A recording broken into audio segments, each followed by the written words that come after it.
z tohto miesta poďakovať všetkým, ktorí sa včera zachovali veľmi čestne, perfektne, profesionálne môjho zatknutia a zároveň aj predpustenia a že umožnili Červenému medveďovi navštíviť po 62 rokoch jeho zabudnutia, prísť do Londýna a pozrieť sa na to, čo všetko zmeškal. Včerajší deň ukázal, že sme ešte stále ľudia a že všetci sa zachovali korektne. My nepotrebujeme ľudí s názormi, vyhranenými názormi, my potrebujeme ľudí so skúsenosťami, skúsených, ktorí vedia, o čom je život. Včera znovu v Prahe vyhrala mafia, nad mafiou. To je ďalšie víťazstvo nás a ak treba niekoho vychovávať, tak treba vychovať strednú triedu.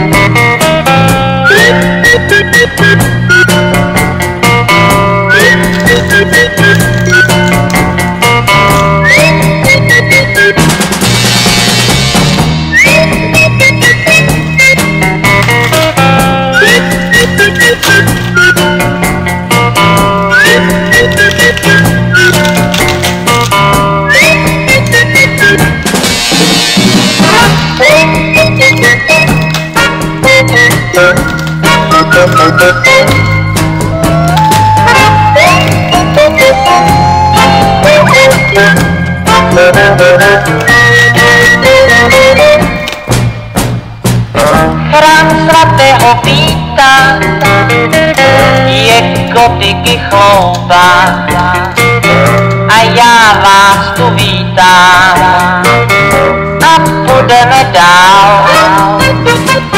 Tam nalevo v sále, kam pohled můj stoupá, je koruna krále. Však není to král. To budú skupovať za chvíľu. Ale centrum politickým a obchodným nebude. Nikdy. No, stejně bych se tý Moravy zbavil. A čo je vám na Morave, že Mola? No to není o tom, že jako nám. Naopak jako oni furt ohranou rovnost nad náma. Jo, protože prostě my jsme germánský národ a oni jsou Slovani. A tak, aha. A já říkám, tak jděte k tomu slovanskému. Jděte prostě jako ke svému. To znamená třeba na to Slovensko, Maďarsko, Polsko. To častočně máte pravdu. Říkám, tady prostě vylejme tu hranici. Jako toho germánského národa, to bude Česká republika, to bez toho klidně spadá prostě někam jinam. Častočně máte pravdu. Genofondom sú. My jsme prostě dva národy v jedné zemi. No, možno tak stane. Dlouhodobě. A proto prostě ty národy jsou jiný. Jo, my nechápeme jejich myšlení a oni nechápou naše myšlení. Môže byť na No tom. to tak je. Jo, a to je dlouhodobě a je to ale tam na tom rozhraní Morava, Čechy, tam vzniklo veľa skladateľov. No. Mozart je odtiaľ, nie? Mozart je odtiaľ. Nie Mozart, ale určite Beethoven, Mahler. Jo, ale to se bavíme opravdu jako o lidech, kteří tu žili před staletími, že jo? Tak, minulý storočne. Na území České republiky. Mladý muž, ale bavíte sa o niečom, čo vlastne odlišuje Čechy a toto... No, říkám, jako... Umelci, jo, ale umelci, ak niekto odlišuje národy od národov, tak umenie. Všetci majú doma trička, všetci majú topánky, všetci majú domy, ale ako ktoré mesto vyzerá, to určujú umelci a klíma. Takže s tými umelcami pozor. Jsme jako více národní stát a kvůli tomu si ty jednotlivý části prostě to je zaujímavá myšlenka, čo hovoríte.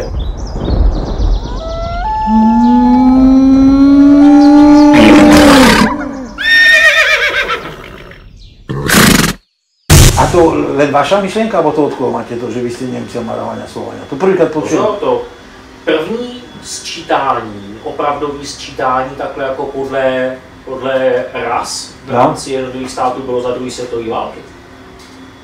To si nechali zatřídit Němci, Sudetek a pak protektorátu Čechy a Morava. A vyšlo, že Praha je jako...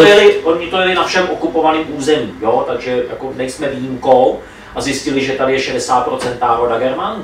Tu. A na Moravě ne? No, jako oni to měli jako protektorát Čechy Morava. Jo? Ale že právě čím víc na východ, v rámci České republiky nebo toho protektorátu, tím víc byli Slované. Áno. Jo? Oproti tomu ty Germáni byli opravdu z té strany té Germánie dřívější. A prostě ale to mohli mať aj falšované výsledky. Oni to naopak museli držet v tajnosti, oni to odkryli po válce, tohleto, protože zjistili, že Češi jsou víc germánský národ, než což je v Německu.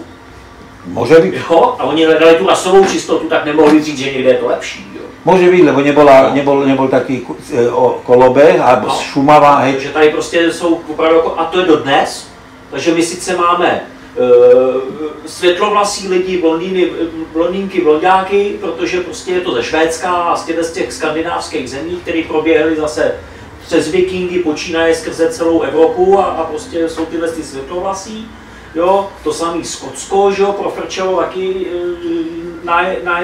nájezdníci, tak to jsou zase zrzaví lidi, tak ty jsou taky napříč Evropou, všude možně, včetně České republiky.